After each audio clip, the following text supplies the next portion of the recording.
Lynnie, stiff sore. No, you're not allowed to be in pain. Too much to do. You can't Too much to do. Okay. How long ago did you decide on doing something like Legacies?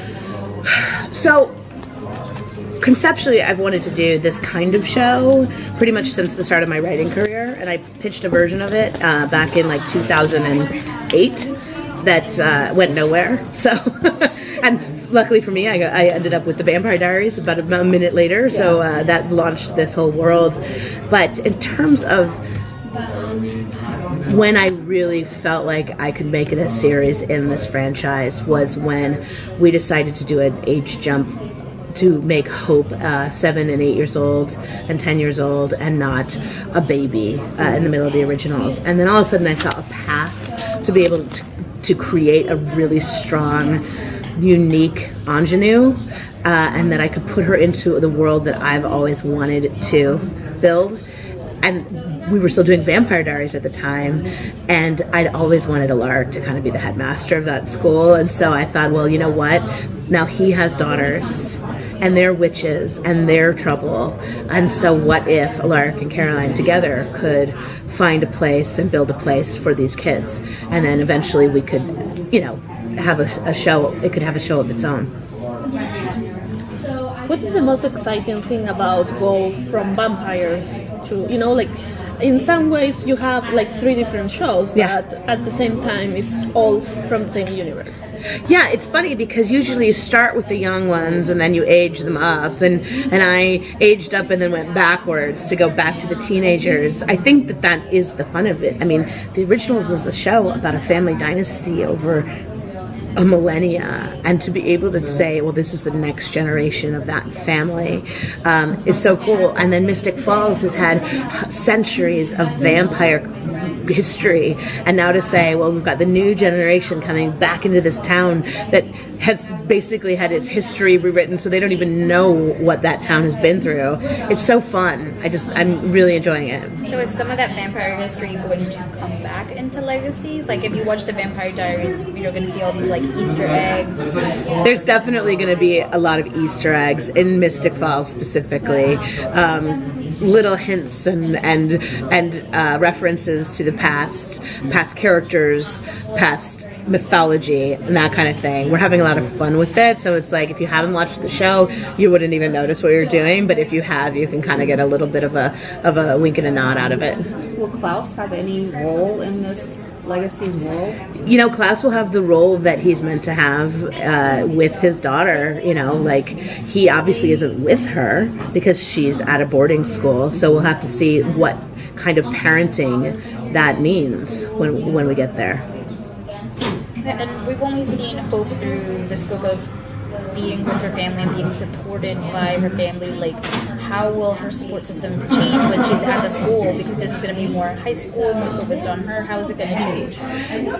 Hope, in spite of having had like a super chaotic, crazy, damaged, dysfunctional family, was also deeply loved. And I think that one of the transitions of being a student at this school was that she's made this decision to self-isolate, probably because she has a lot going for her in her home environment, but has also been through a lot of pain. So she kind of goes out of her way to piss people off, which is awesome. And she's a little snarky and a little aloof, and people think she's kind of stuck up. But it's a protective measure, and so it's actually a really fun version of the character that we're enjoying writing. Is it going to delve much into just her being a young woman and not just her powers? The show lives in both worlds so well. It is about kids with supernatural powers who are different than other people and who are just trying to get through the day without like imploding.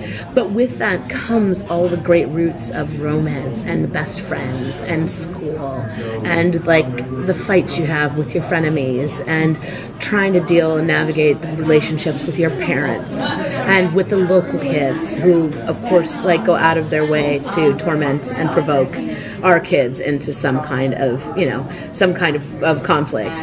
So there is a day-to-day coming of age spine to this show that I'm really enjoying. the jobs, the goths. Will we see a little bit of that as well? You know, we actually were talking about how to differentiate the groups, and you know, we've got different factions. You've got werewolves, vampires, witches, all trying to live harmoniously under one roof, which of course has never been done before. So we're sort of having fun with that. The vampires are like the cool kids, and the werewolves are sort of like the sportos, and the witches are the mean girls. And it's been hilarious, like bringing them to life like that. How sad is it to be ending the originals, or is this exactly where you wanted it to come to in this journey? I really wanted to be able to give the originals a true ending. I didn't want it to be ambiguous. The show started with Elijah determined to find redemption for Klaus, and after living 1,000 years of codependence, really getting his brother to understand that he is loved. And I really feel like the series delivers on that wholeheartedly, and being able to see how this family goes on to whatever conclusion each character is going to get, happiness, peace, resolution, or redemption, was our goal, and I think we did that well. People might not like it, but I think we did it well.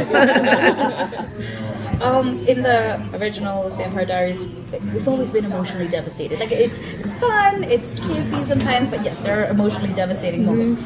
Is it going to be the same thing for Legacies? Are we going to be like hurt, the feelings? The feelings are going to be real. The feelings are real. You know, I just write like that. Like, I like to cry and laugh and love all in the body of a single episode. I do think that one shift, and this might turn out to be completely wrong because we're just starting to write. We've got about 5 episodes written.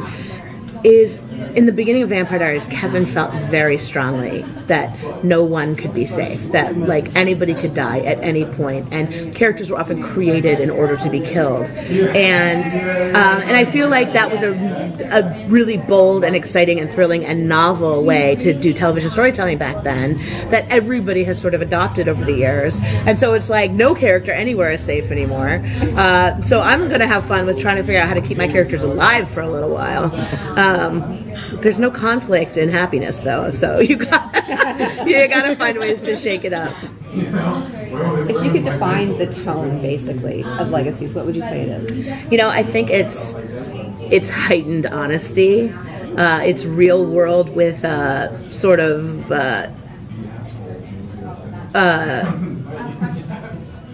real world with a splash of color. You know, it's a little bit funnier, a little bit snarkier, a little bit more youthful, a little bit more energized, but still that kind of voice that we lived in for so long, just with like some more attitude.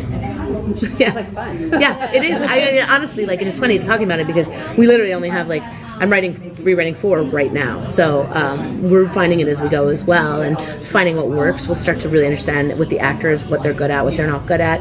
We'll start to adopt characteristics of them, into their voice. So it's an ever-evolving, fluid process, but it's been a lot of fun to write because we're not holding back from the jokes. Vampire Diaries, we really held back from the jokes. Damon got the jokes, and everyone else had to play it pretty straight. And so this is more.